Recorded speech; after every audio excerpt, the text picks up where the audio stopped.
वाले वैकेंसी के part B का है। ठीक है मेरे भाई, पार्ट बी यानी कि ट्रेड का है।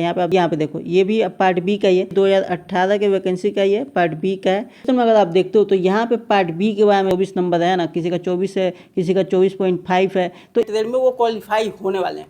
ALP CBT 2 के रिजल्ट में नॉर्मलाइजेशन होगा कि नहीं, ये एक विवादित मुद्दा बन चुका है। एक पक्ष है जो इसके खिलाफ है और एक पक्ष है जो नॉर्मलाइजेशन चाहता है।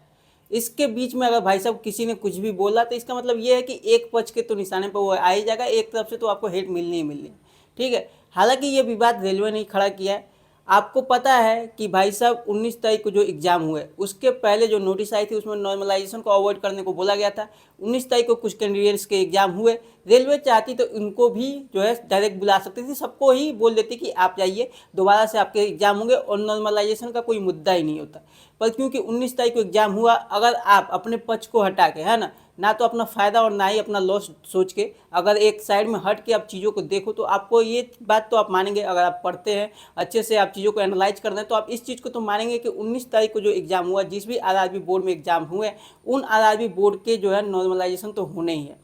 क्योंकि भाई साहब आपके जब एक शिफ्ट से ज़्यादा में एग्जाम्स हो रहे हैं तो उसमें नॉर्मलाइजेशन होना स्वाभाविक है। नॉर्मलाइजेशन नहीं होना चाहिए, इसके पक्ष में मैं भी हूँ, पर भाई उसके लिए होता है कि आपके जितने भी RRB में जितने भी कैंडिडेट्स हैं उनके एक ही शिफ्ट में जब एग्जाम हो तो ही नॉर्मलाइजेशन को अवॉइड किया जा सकता है। नॉर्मलाइजेशन करके बहुत सारे लोगों के साथ जो है नाइंसाफ़ी होती है, पर इस मामले में अगर 2 शिफ्ट में एग्जाम्स हो रहे हैं और नॉर्मलाइजेशन ना किया जाए तो एक पक्ष के साथ जो भी कैंडिडेट्स जिसने भी टफ एग्जाम दिया या फिर जिसने भी ईजी दिया उनमें जो है ना एक नाइंसाफ़ी हो ही जाएगी। तो वहाँ पे नॉर्मलाइजेशन जरूरी होता है। हालांकि नॉर्मलाइजेशन करने का जो रेलवे का तरीका है वो कभी भी सेटिस्फाइड नहीं रहा है, उससे कभी भी कैंडिडेट्स जो है सेटिस्फाइड नहीं हुए हैं, क्योंकि किसी के नंबर ज़्यादा बढ़ जाते हैं, किसी को कम बढ़ जाते हैं। इसी वजह से नॉर्मलाइजेशन को अवॉइड करना रेलवे ने भी सोचा, पर नहीं हुआ, जिस भी वजह से हुआ हो। ठीक है भाई साहब, तो नॉर्मलाइजेशन के मुद्दे पे मैं ये बात नहीं करने वाला, है ना, इस पर हम बात ही नहीं करेंगे। हम बात करने वाला है कि मान लीजिए कि अगर नॉर्मलाइजेशन नहीं होता, क्योंकि बहुत सारे ऐसे कैंडिडेट्स हैं,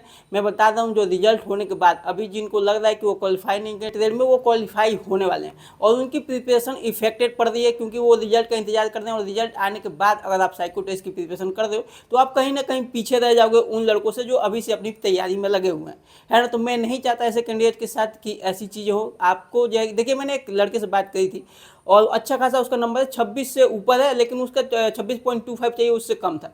तो भाई साहब उससे मेरी बात हुई, मैंने उसको कहा कि भाई आप तैयारी करो अच्छे से। तो फिर उसका था उधर से रिप्लाई कि भैया मैंने तो होप ही छोड़ दी थी, आपके कहने के वजह से मैं अपनी प्रिपरेशन स्टार्ट कर दूँ। और उसका अच्छा खासा नंबर है, 75 से ऊपर है, OBC में आ रहा था वो लड़का, और उसका जो है फाइनल सिलेक्शन होने वाला है।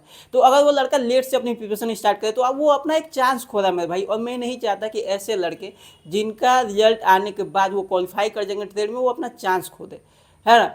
तो भाई साहब मैं आपको बताऊं, देखो क्योंकि दोनों, देखिए दोनों पक्ष के लोग हमारे ही हैं।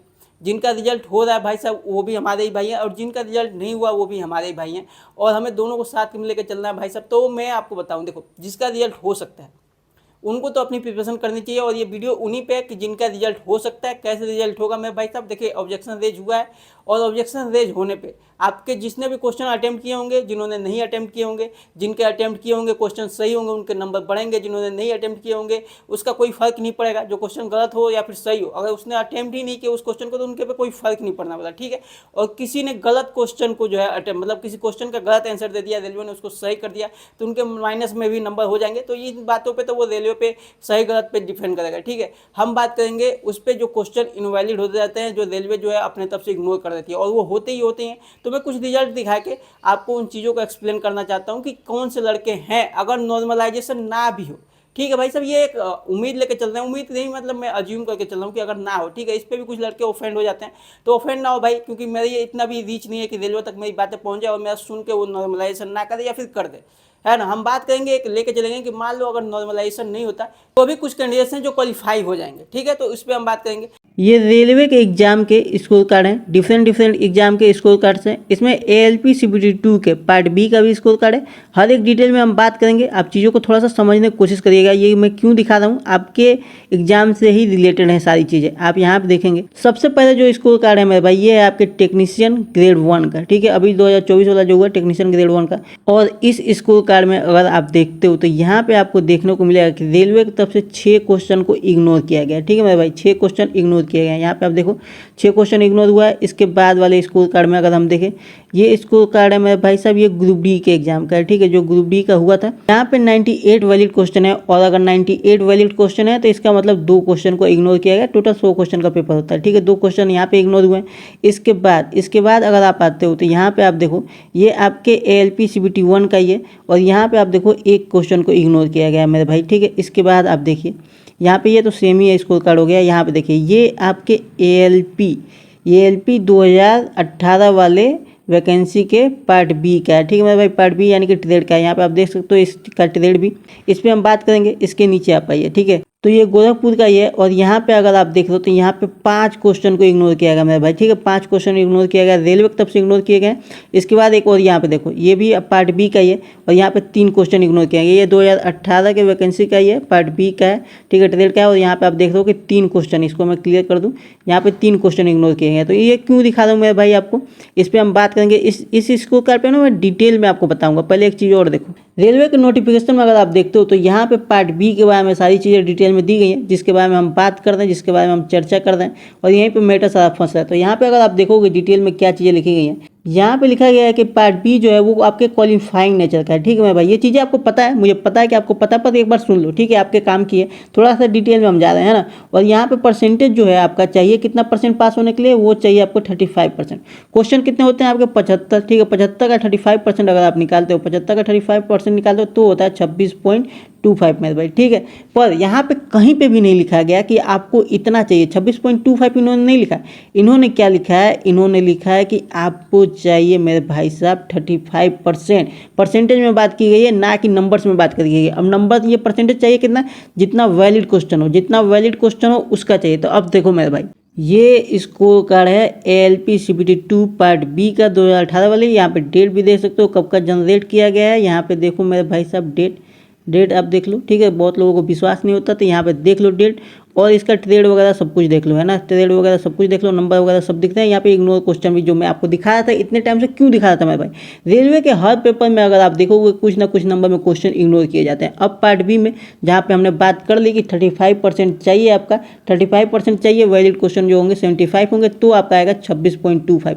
पर यहाँ पे आप देख रहे हो कि इग्नोर क्वेश्चन किए जा रहे हैं। अगर यहाँ पे इग्नोर कर दिया गया 3, तो वैलिड क्वेश्चन कितने हो गए भाई साहब, आपके वैलिड क्वेश्चन हो गए 72। अब आपको जो 35% चाहिए ना मेरे भाई, वो 75 का नहीं चाहिए, क्योंकि 75 तो वैलिड है ही नहीं। 75 तो क्वेश्चन रेलवे के हुए ही नहीं करेक्ट। क्वेश्चन कितने करेक्ट होते हैं, 72। तो अब 72 का चाहिए आपको 35% मेरे भाई, 35% चाहिए कितना, 72 का। अब यहीं पे हो रहा है गेम। अब देखो क्या होगा, 72 का 35% निकालो, कितना होगा, 72 का 35% होगा मेरे भाई साहब 25.2।